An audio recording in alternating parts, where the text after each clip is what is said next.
In Martha's Vineyard, I am with Congresswoman Sydney Kamlager-Dove, who is in Martha's Vineyard on vacation, as the House is on vacation, but the Senate is working.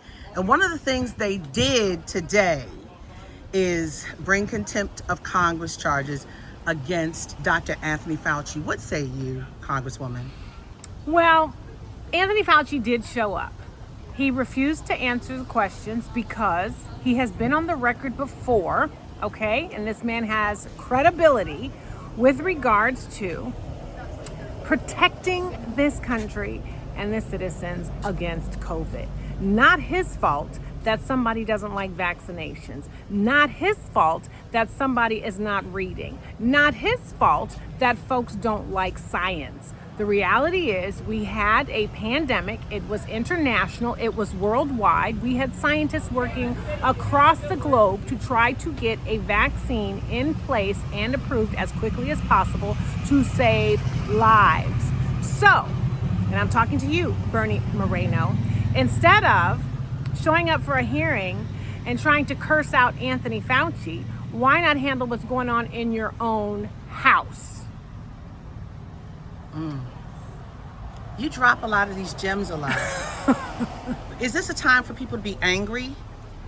You have to be agitated, you have to be enraged, you have to be engaged, and you have got to be registered to vote. You have folks in the Senate and in the House trying to erase and remake and rewrite history. COVID was real. People died. People still have long COVID. There are medical consequences, healthcare consequences that people are still suffering to this day because of a pandemic. That is the truth, whether you like it or not. And now we have an HHS secretary who is trying to do away with vaccines. And I'm sorry, all of these Republicans that confirmed him, who were doctors, who knew in their bones and in their heart that they should not have because they knew that man was lying and he was going to get in office and do whatever he wanted to do. Now they're reaping, they are reaping the consequences of those votes, because now these doctors are getting up and saying, oh no, you were saying that you don't want fluoride in your toothpaste. You are saying that you don't support vaccines. Well, we can't have these babies getting sick when they're going to school. We can't have people's teeth falling out. Was COVID Trump's fault to a certain extent? He allowed the delay to happen. It was weeks before he acted because he kept calling it a Democratic hoax.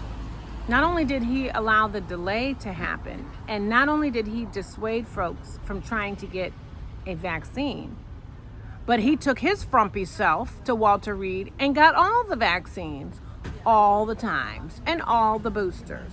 So you see what I'm saying about him. He does bear responsibility. You should put the weight of the country and the federal government, you should put the weight of the federal government in action to protect the American people.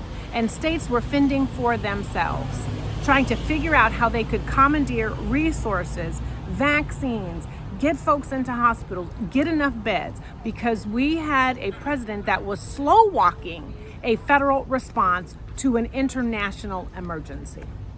Is there anything else you'd like to add while you're on vacation as the House is on summer recess? Black folks, I know you may be mad, but please stay engaged and register. And you know what? I'm just gonna say this, black people. Anybody running for a seat, you need to ask them what their black plan is. And if you hear somebody talking about everybody else and not talking about black folks, please, please, please come back to that person and ask them about their black plan. Because last I checked, we are still the most reliable base of the Democratic Party. And I am tired of saying that without folks understanding what that means. And you know what? The National Council of Black Civic Participation and Black Women's Roundtable found that black women are more progressive now than before. And we're seeing what happened in Michigan, Colorado, and New York. Does that say something to you? Yes, black people have always been more progressive. We tend to be a little more financially conservative, because we understand that we have to work twice as hard to even get a little bit. I told people at an event the other day, just please have a black plan and talk to black folks. And really what we want is for the government to get out of our business and stop holding us back, because the government, like this administration, seems to find ways to subsidize and incentivize and to support everybody else except us. When it comes to us, they're trying to take away our right to vote. They're trying to deny us access to resources and applications and grants. That's why I say, talk to these candidates and ask them what a black plan is. Black people are progressive, and we vote progressive because we have folks in our families that are under attack, sometimes from the left and sometimes from the right. So we have to be progressive if we are interested in survival and in staying here and thriving.